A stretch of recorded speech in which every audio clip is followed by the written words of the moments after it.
comes from Mandy, who said, I've got lots of one-off pieces in my wardrobe. I see a beautiful pair of top shoes or a skirt, but nothing goes with anything. How do I think about my wardrobe so it's not like several jigsaws that will never join up? And this is where there are some keys to style that are really important. Number one is color. When you use a color palette where the colors work together, you'll find it so much easier to mix and match your clothes. It really takes so much of that away. If you've got a wardrobe full of clothes where you've got some bright colors, some muted colors, some warm colors, some cool colors, you will find it so much harder to put items together. So a color palette would be my number one tip of getting your color analysis and getting a color palette. Number one tip to helping you start build that wardrobe where the pieces do actually go together.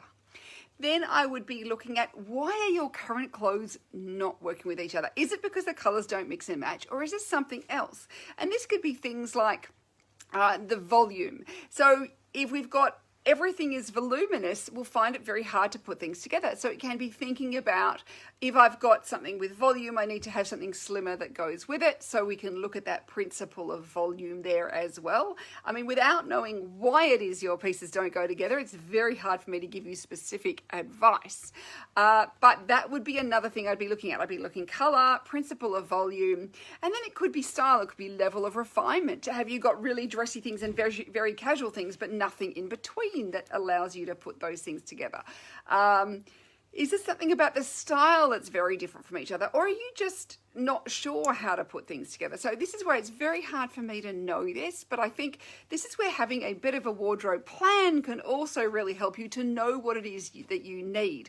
Or are you buying all heroes? And that could be the other thing, where you've got all these heroes, but they don't work together because they need some basics to go with them. So it could be looking at what is the reason your clothes are not working, like you have got separate jigsaws there, and figuring out what it is that you need to make them work. But part of it is having a plan, knowing what you need, and knowing what works for you. And that can start to help you get less distracted by the pretty thing that you see, or the hero garment that distracts you and takes your eye, rather than going, what's actually going to make my wardrobe work better? So hopefully there's a few little things there that will help you.